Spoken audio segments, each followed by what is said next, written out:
तो रिकॉर्डिंग हो रही है, हाँ ठीक है। तो हम इसमें यूनिट 3 पढ़ेंगे, media and pure culture techniques, इसका टेस्ट है अभी।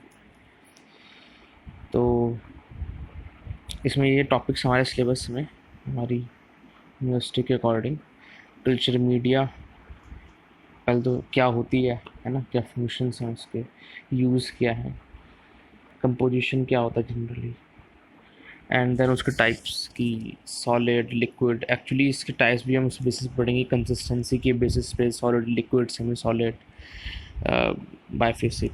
आपकी देन फंक्शनल यूज़ के बेसिस पे enriched media, selective media, differential media.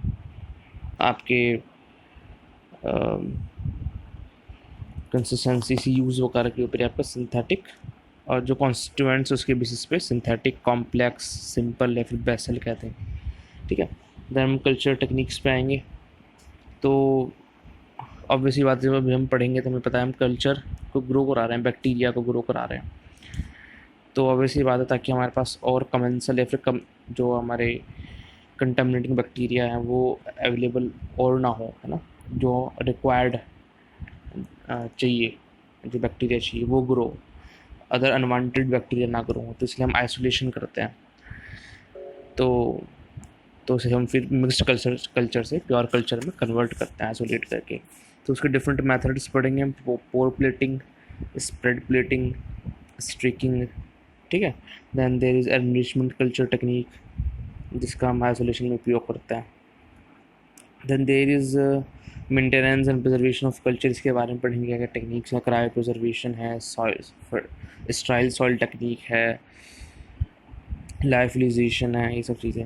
फिर हम पढ़ेंगे कि एनारोबिक बैक्टीरिया को कैसे कल्टीवेट करते हैं, क्योंकि दो टाइप के बैक्टीरिया होंगे, एरोबिक, एनारोबिक। एरोबिक क्योंकि हमारा सा एनवायरनमेंट क्या है, एरोबिक एनवायरनमेंट, ऑक्सीजन प्रेजेंट है ना, तो एरोबिक को तो चाहिए होती है, तो आराम से कोई प्रॉब्लम नहीं होती।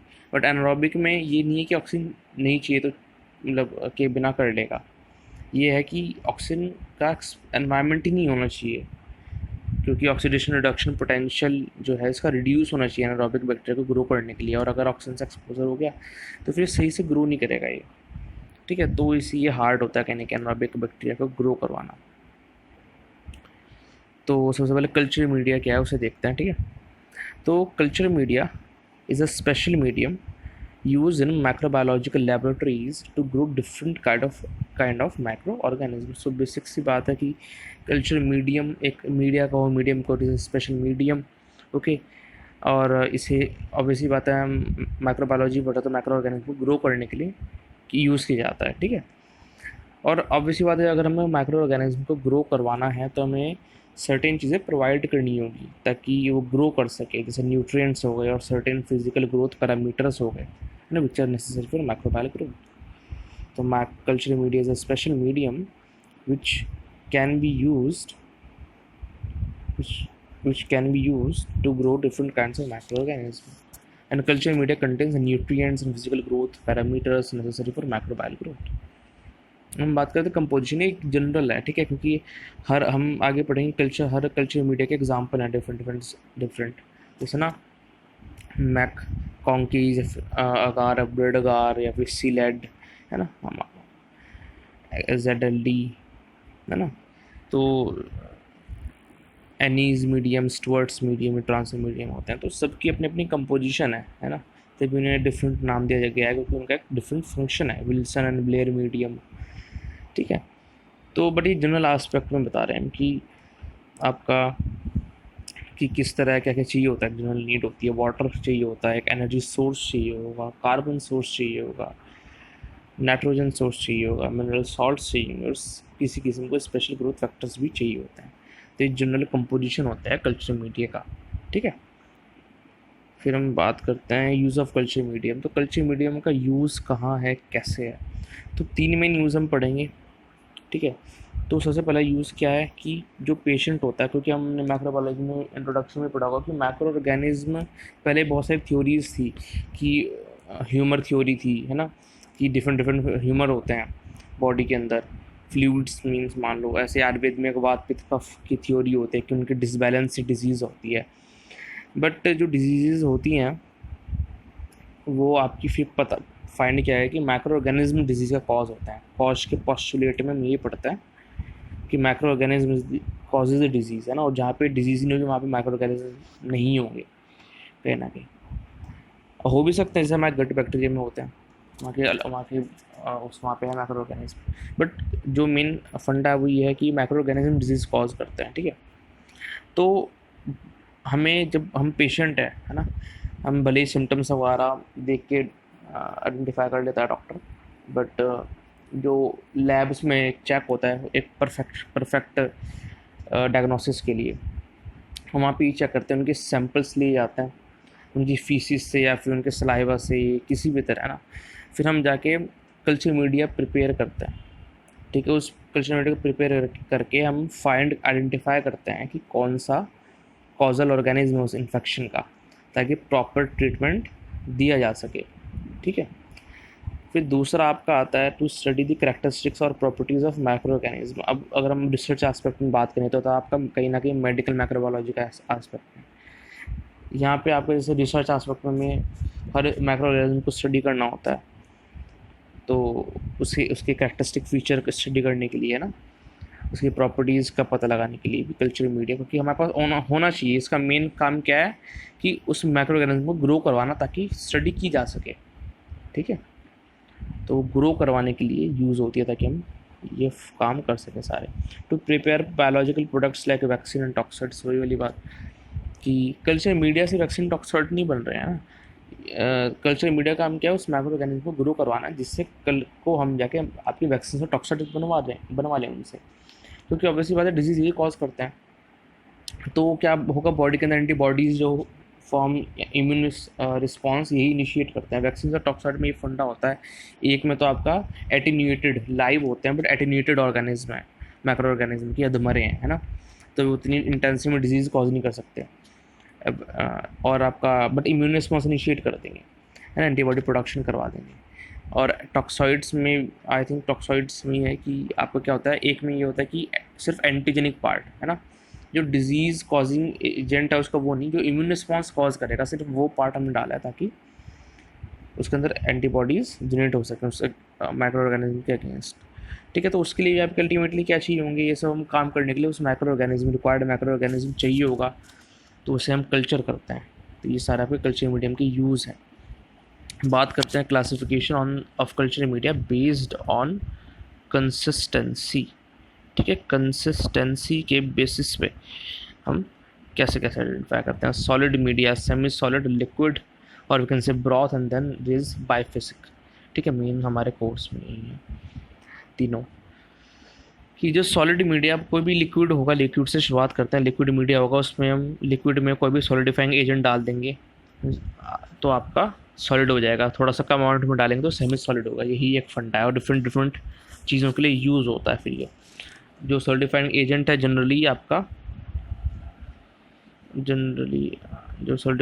जनरली आपका अगार यूज़ किया जाता है, जिलेटिन भी हो सकता है और सिलिका जेल भी, ठीक है। जिलेटिन को कम यूज़ करते हैं बट अगार और सिलिका जेल काफ़ी कॉमन है, तो इन्हें मीडिया को सॉलिडिफाई करने के लिए यूज़ किया जाता है, ठीक है।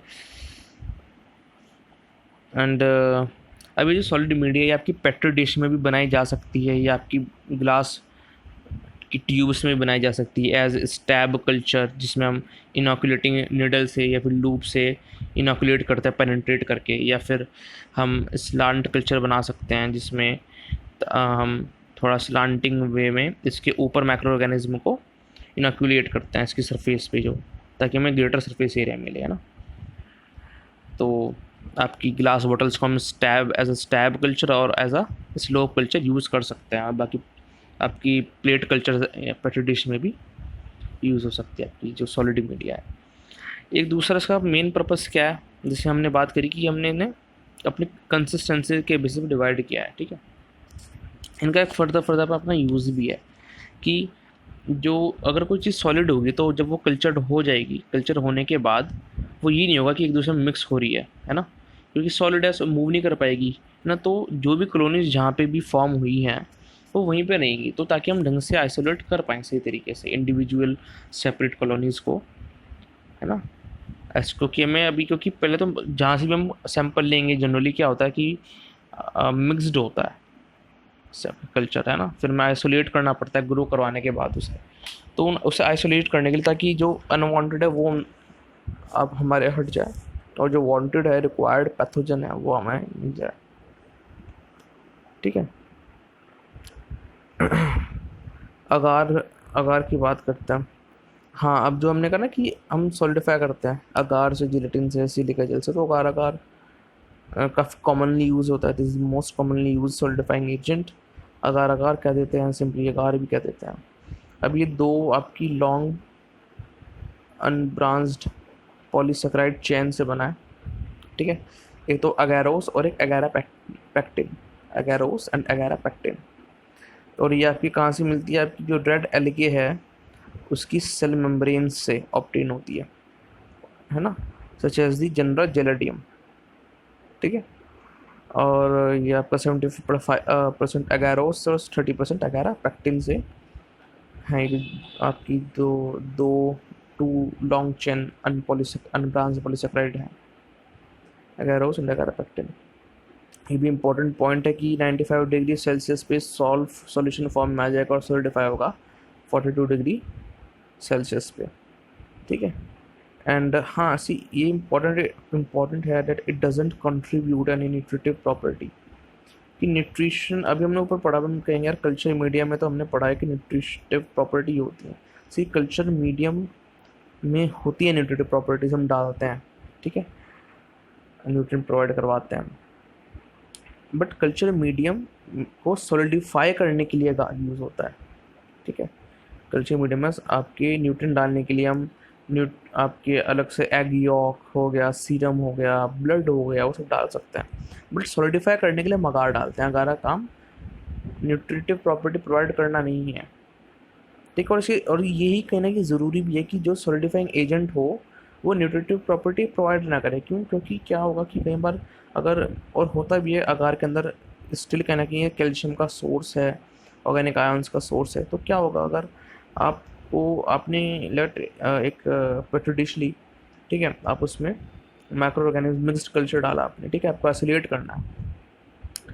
तो अब आपने जो सॉलिडिफाइंग एजेंट डाला है उसके अंदर, अब अगर क्या होगा कि वो सॉलिडिफाइंग एजेंट कहीं ना कहीं उस अनवांटेड बैक्टीरिया को हेल्प कर रहा होगा, एनरिच्ड कर रहा होगा, एनरिचमेंट प्रोवाइड कर रहा होगा, और जबकि जो रिक्वायर्ड है, जो हमें चाहिए, उसे इनहिबिट कर रहा होगा, तो वो प्रॉब्लमेटिक होगा।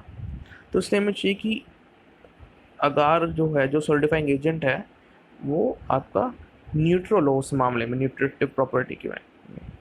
ठीक है, कि ज़्यादा इफेक्टेड ना हो, और या फिर हाइड्रोलाइज ना हो जाए, जो बैक्टीरिया वो इसे हाइड्रोलाइज ना कर दें।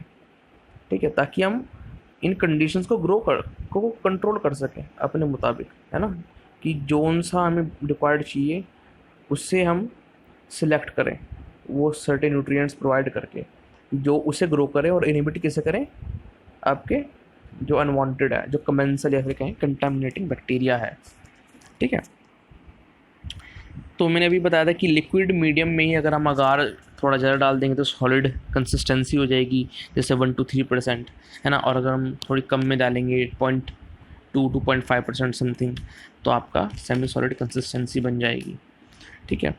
अब ये थोड़ी ऐसी बात लिखी है, एक बार रीड ले लेना इसकी, कि जब हम ऊपर से देखेंगे उसे, है ना, when we view that culture from above, so हमें आपका राउंड रेगुलर मिल सकता है, डल, शाइनी, ब्रांच्ड। साइड से देखें तो फ्लैट या रेज्ड दिखेंगे। जब हम वायर लूप से टच करने की कोशिश करेंगे तो हमें it will be difficult to break, और it can be soft also. ठीक है, मैटर डिपेंड करता है। जैसे सॉफ्ट आपके सेमी सॉलिड कहने के सॉफ्ट होता है। Colonies, the colour of colonies, अब क्या होगा हम आगे पढ़ेंगे, डिफरेंशियल या फिर कहें इंडिकेटर मीडियम होता है। फंक्शनल यूज़ के बेसिस पे जब क्लासीफाई करेंगे, ये तो कंसिस्टेंसी के बेसिस पे किया है हमने।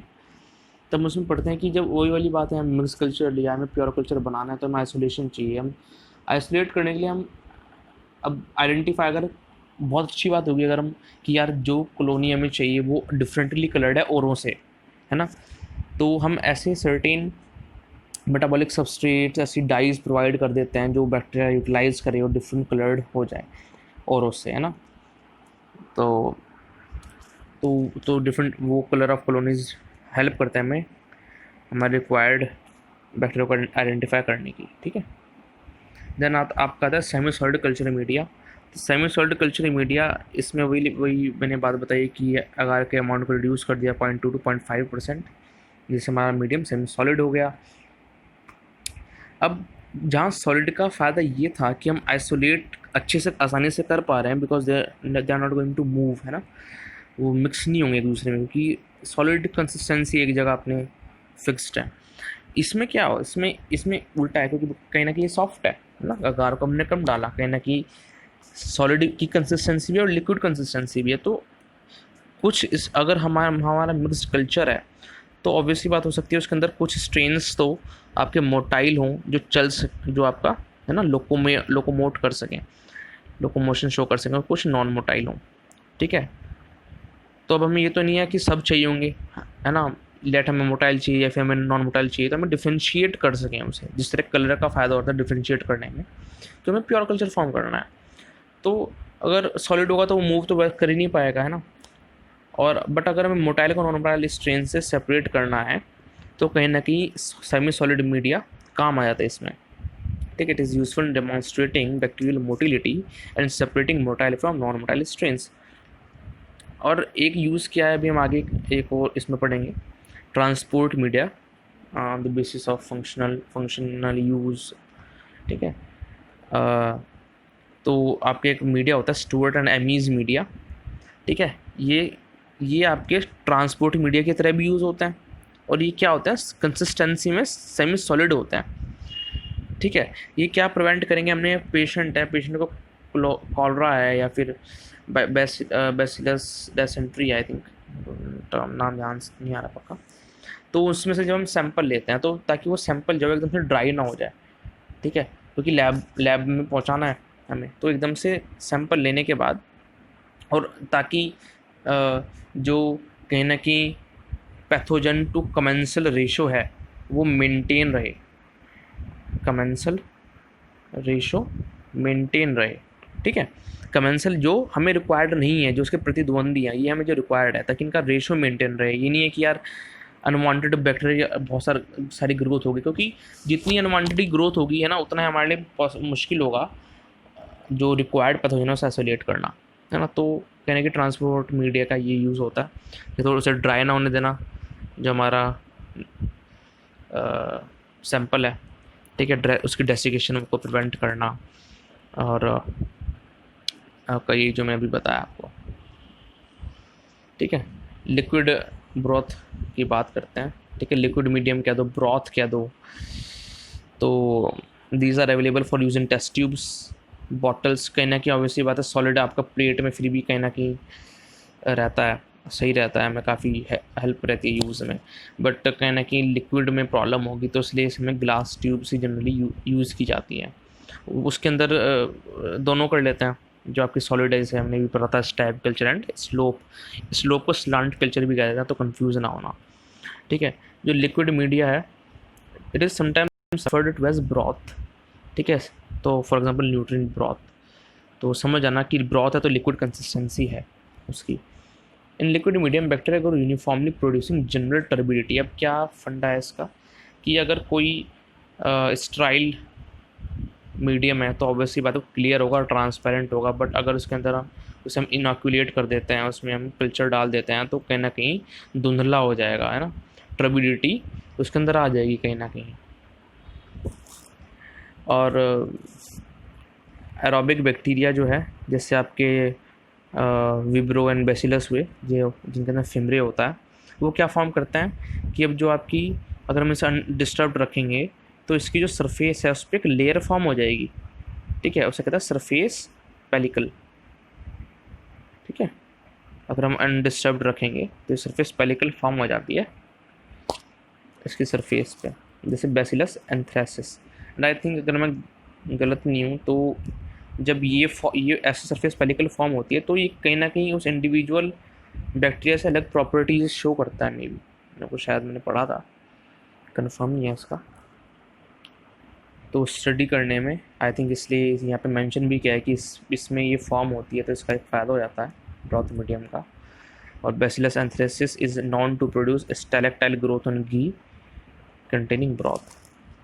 ठीक है, बायोफिजिक मीडियम की बात करते हैं। बायोफिजिक मीडियम इसमें क्या होगा, आपका लिक्विड कंसिस्टेंसी भी है और सॉलिड भी है सेम बॉटल के अंदर। ठीक है, इसे कहते हैं बायोफिजिक मीडियम में हमारे सिलेबस में तो नहीं लिखा है, बट फॉर नॉलेज पता होना चाहिए। और इसका एग्जांपल है कैस्टेनिडा सिस्टम फॉर ब्लड कल्चर। इसके अंदर आपकी सॉलिड लिक्विड कंसिस्टेंसी दोनों है। ठीक है, सेम बॉटल के अंदर। अब क्या पर सेपरेशन हो किस तरह से है ये मेरे को पता नहीं। और यहाँ पे एक मेन बात क्या लिखी है कि जनरली जैसे हमने कहा कि सॉलिडिफाई करने के लिए मीडिया को वैसे तो अगार यूज़ करते हैं या फिर जिलेटिन या फिर सिलिका जेल, बट ये कह रहे कि जैसे बिसाइड्स अगार एग यॉक और सीरम है, उसे हम सॉलिडिफाई करने के लिए यूज़ करते हैं। अब हमारे दिमाग में सबसे पहले बात ये आएगी कि यार ये तो लिक्विड कंसिस्टेंसी के होते हैं, है ना, कहीं ना कहीं तो सॉलिड तो नहीं होते, ये जेली लाइक नहीं होते, तो फिर हमसे इससे सॉलिडिफाई कैसे करेंगे जो चीज़ खुद सॉलिड नहीं है। तो हम इसे हीट कर देते हैं। हीट करने से कोएगुलेशन यानी लंप फॉर्मेशन, ठीक है, जैसे कोएगुलेशन पढ़ के आएंगे ब्लड में हो जाती है आपकी, है ना, कोएगुलेशन हो जाती है ब्लड में सर्टेन कोएगुलेटिंग फैक्टर्स की वजह से। तो उसी तरह इसमें कोएगुलेशन होने के बाद जिस तरह जब हम ऑमलेट वगैरह प्रिपेयर करते हैं, पहले लिक्विड कंसिस्टेंसी बट हीट होने पे कोएगुलेशन हो गई और वो सॉलिड फॉर्मेट में आ गया हमारे पास। ठीक है, नेक्स्ट में हम पढ़ेंगे classification of based on nutritional component. Thank you.